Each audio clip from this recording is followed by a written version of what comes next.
Hello student, class 10th maths NCERT exercise 5.2 question number 12. Two APs have the same common difference.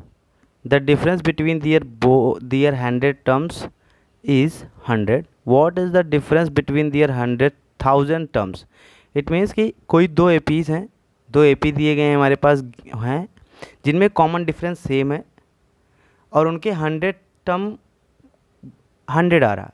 तो आपको बताना है कि 1000 term का डिफरेंस क्या होगा। उनके 100 टर्म का डिफरेंस 100 है, देन 1000 टर्म का डिफरेंस क्या आएगा ये हमको फाइंड करना है। तो चलिए सॉल्व करते हैं। टू एपीज, तो सबसे पहले हम सपोज कर लेते हैं एपी के फर्स्ट टर्म मालूम होना चाहिए और हमको कॉमन डिफरेंस मालूम होना चाहिए। तो सॉल्यूशन में let the first term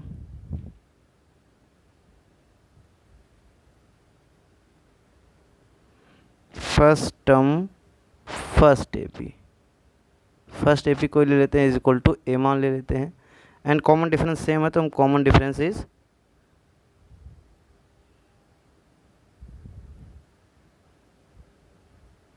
equal to T. Let the second AP भी हमको दो एपी हैं तो फर्स्ट की भी सपोज करना पड़ेगा और second term let the second term of sorry let the first term होता ना let the first term of second AP, थोड़ी सी मिस्टेक हो गई। second AP is A and common difference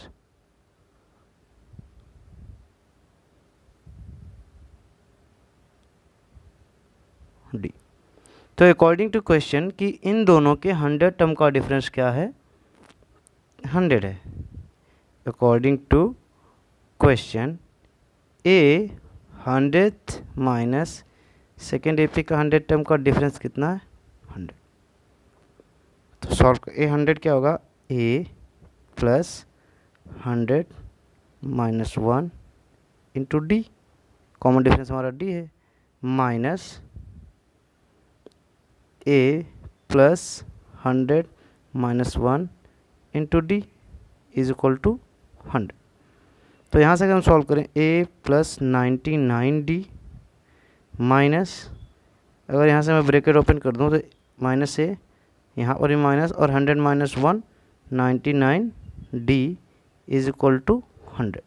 99D plus and 99D minus cancel हो जाएगा, a minus a is equal to क्या आया, 100 आया। मीनिंग के जो फर्स्ट टर्म, दोनों के फर्स्ट टर्म के डिफरेंस में भी 100 है तो सेकेंड टर्म के बीच में भी डिफरेंस 100 आएगा। हमें इसके अकॉर्डिंग कि कोई भी टर्म हो उनके बीच में डिफरेंस कितने का होना चाहिए, 100। चलिए सपोज करते हैं अगर अकॉर्डिंग टू क्वेश्चन कह रहा है कि इनके 1000 टर्म का डिफरेंस बताइए, तो वह a 1000 minus a 1000 is equal to find करना है। तो ये 1000 की अगर वैल्यू देखें आप, ए प्लस 999D वैल्यू पुट करेंगे, a minus 999D is equal to find करना हमको। तो यहाँ से आप समझ गए होंगे ना मैंने क्या किया, उस फॉर्मूले पर रख दिया। अगर आपको मैं दिखा दूँ यहाँ से ए प्लस 1000 माइनस 1 इंटू डी, इस तरह से करके मैंने यहाँ से इनकी वैल्यू फाइंड की और यहाँ से वैल्यू फाइंड की। ब्रैकेट में रखता हूँ, ये बहुत इजी है, आपने लगातार हर क्वेश्चन में करते रहें तो समझ गए होंगे। अब यहाँ से अगर आप देखिए तो a minus a is equal to भी 100 आएगा क्योंकि ए प्लस माइनस कैंसिल हो जा रहा है। तो जो पहला हमारा आया था वही अभी भी आएगा। भाई ये अगर नहीं आ रहा ए, इन कटने करने के बाद ए माइनस ए आ रहा है, यहाँ से वैल्यू हमारी 100 है तो इनका भी डिफरेंस मीन्स किसी भी एपी में अगर उनके फर्स्ट टर्म में किसी भी दो एपी या 3 एपी जो उनके फर्स्ट टर्म में डिफरेंस होगा, वो आप कोई भी टर्म चले जाएगा, इंटायर 1000 2000 5000 या 15 टर्म, सब में डिफरेंस सेम रहेगा क्योंकि जब उनका कॉमन डिफरेंस सेम है तो उसी के अकॉर्डिंग उनका सब में डिफरेंसेस भी सेम होगा। मान लीजिए इनका 5 है, अगर सपोज करिए कि इसकी 100 है, इसकी 500 है, ठीक है, तो इनके बीच में 400 का गैप है। तो यहाँ पर जब आप एपी लेंगे, अगर ये 410 मान लीजिए एपी है 110, तो यहाँ का 510 होगा, दोनों में सेम एपी है। तो देखिए हर जगह पर 400 का डिफरेंस आपको दिखेगा। इस तरह से आप ये याद रखिएगा अपने माइंड में कि कोई भी एपी हो, अगर उनके फर्स्ट टर्म के बीच में जो डिफरेंस होगा उसके एंटायर एपी में हर टर्म के बीच में वही डिफरेंस आता है।